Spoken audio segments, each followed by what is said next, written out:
Okay, come on in. Closer, come on. Come on, Phil. We got room over here, Phil. Come over here. We have U.S. Marshals from Guam here. Just say hello. We're happy to have them here.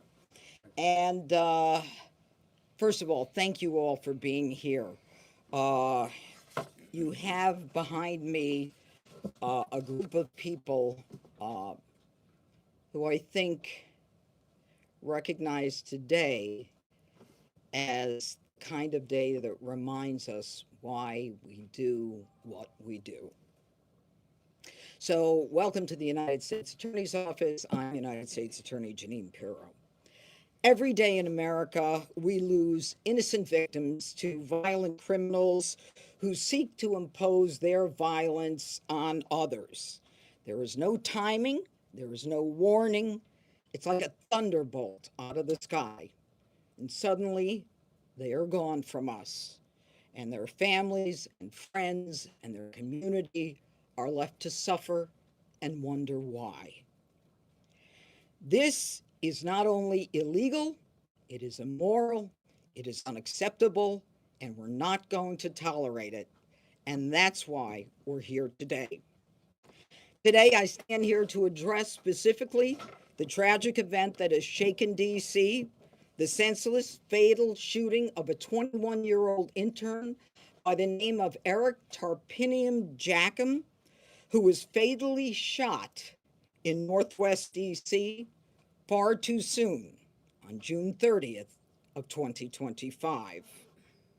He was shot and killed at 10:28 at night. He was hit 4 times. The scene involved 2 rifles, 1 9mm, and 79 rounds on the ground.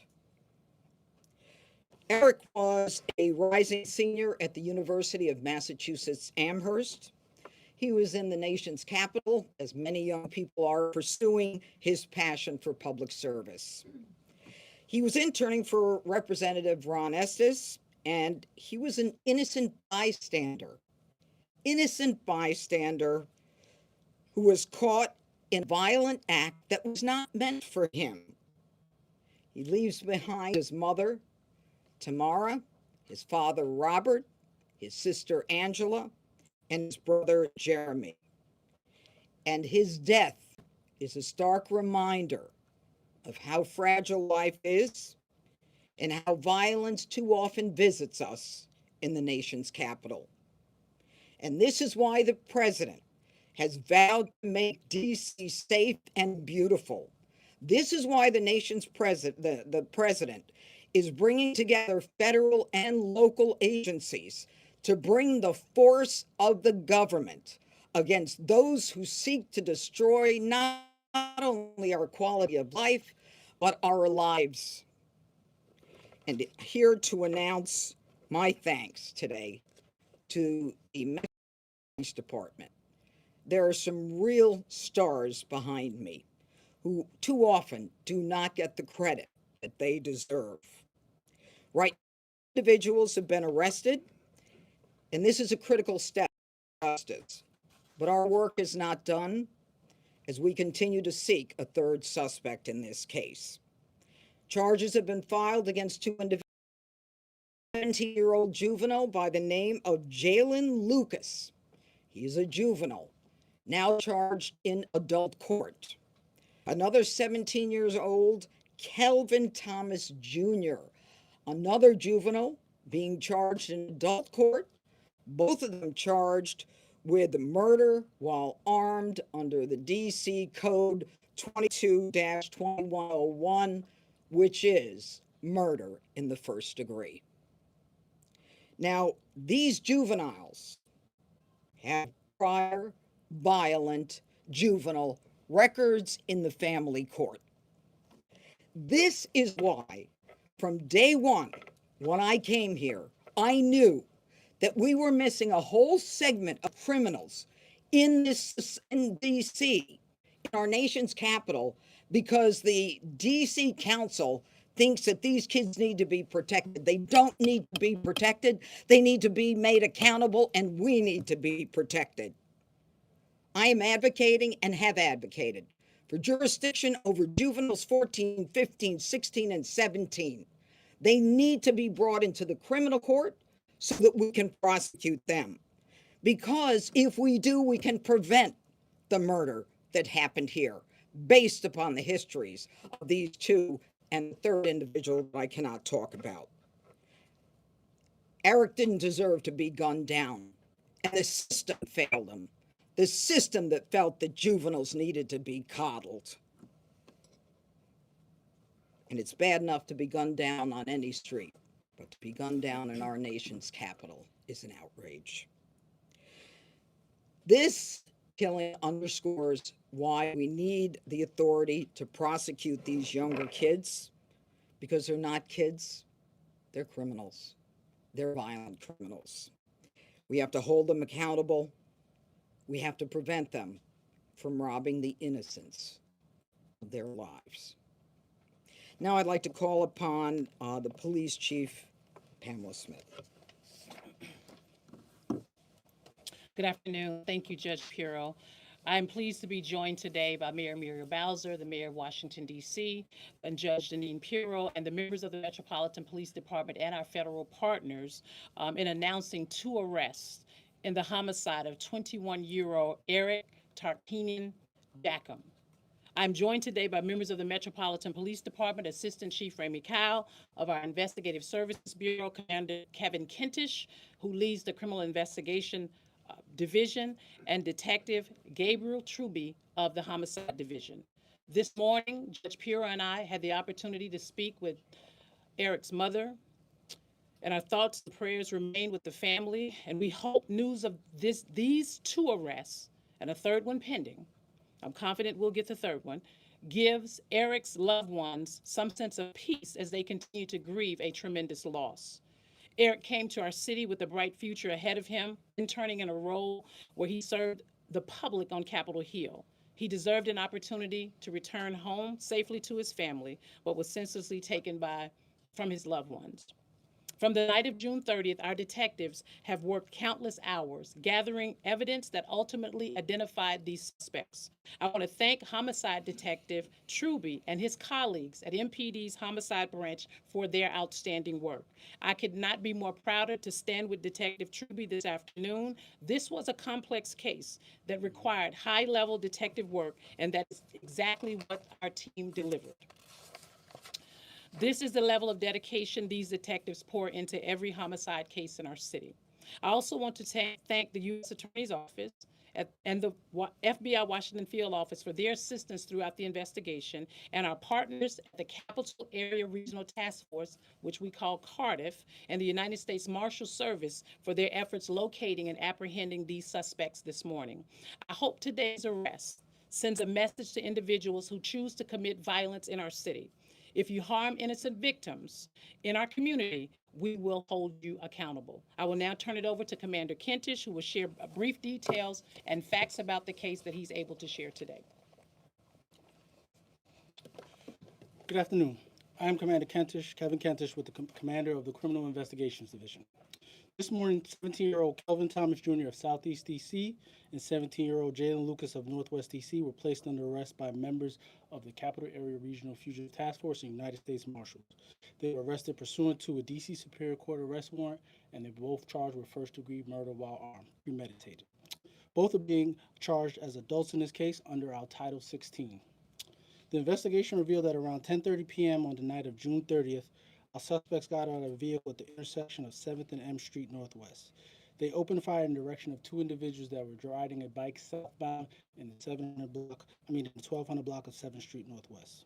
One of those individuals, a 16-year-old male, was injured as a result of the shooting. He ultimately survived. 20-year-old Eric Tarpinian Jackham and an adult female were also struck by gunfire. Neither were the shooter's intended target based on our investigation.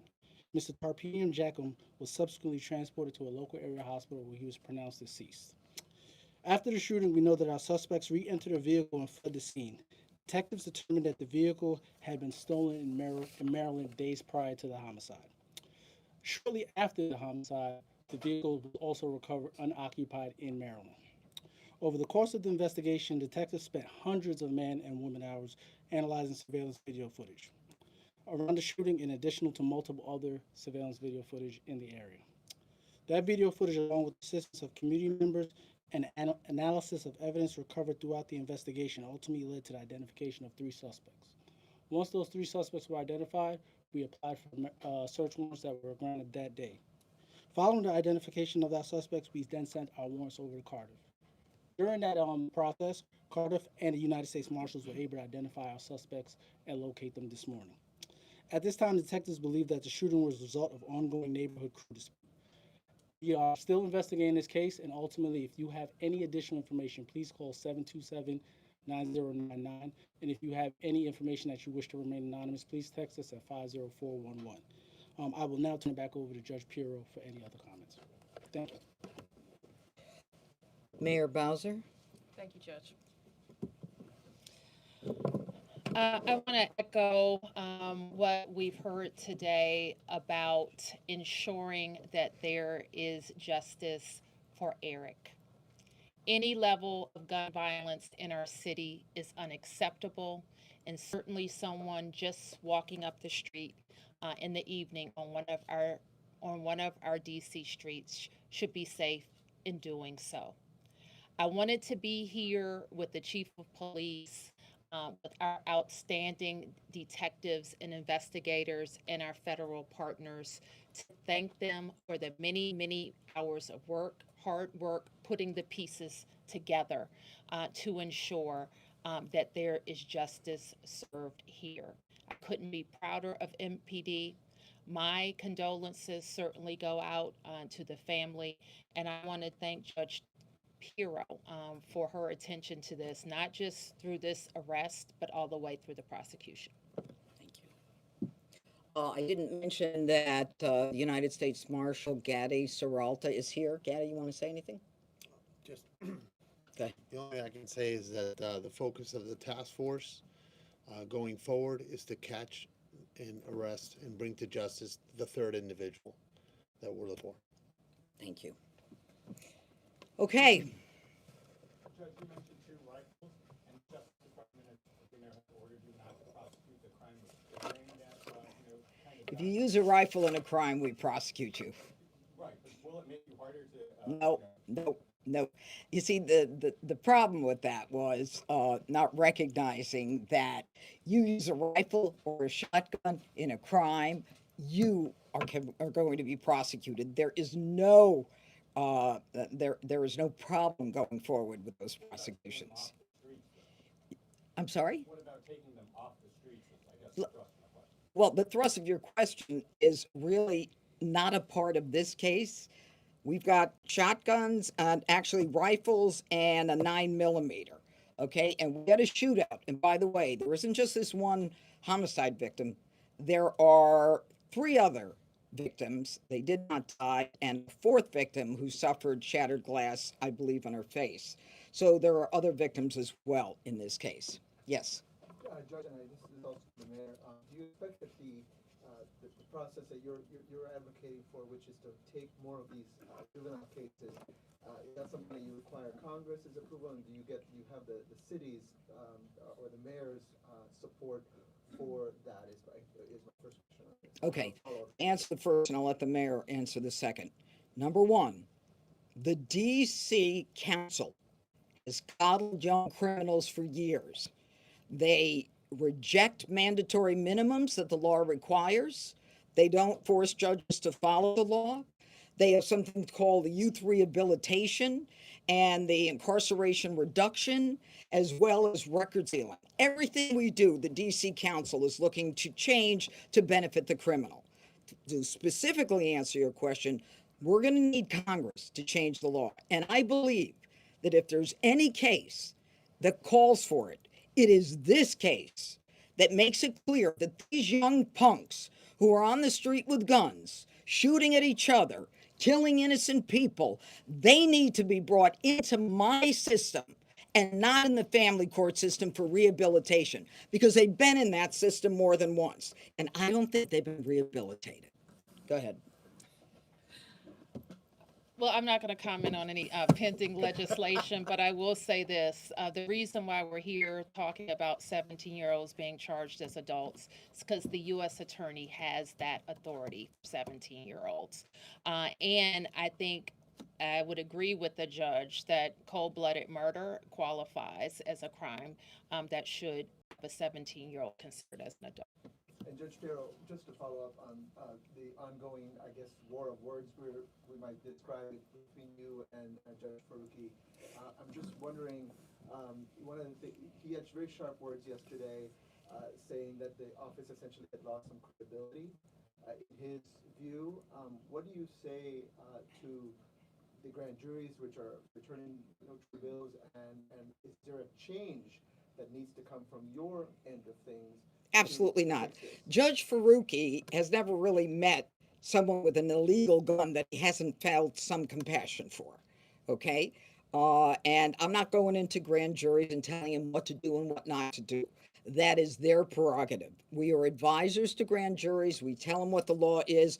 We present cases that are clearly based on the evidence. Okay, and you and I can go through every case and I can show you how every element of the crime has been met, and then it's up to the grand jury to make a decision. But as far as I'm concerned, my job as a prosecutor is to bring criminals into court and to try to prove my case beyond a reasonable doubt.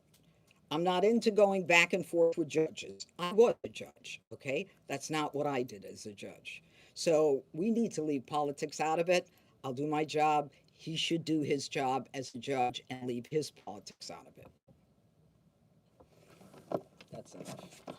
Yeah. Yes. Just for clarification, the third suspect, are they also a juvenile, and will these suspects face additional charges given their other victims? This case will be presented to the grand jury, and there will be more charges that were added.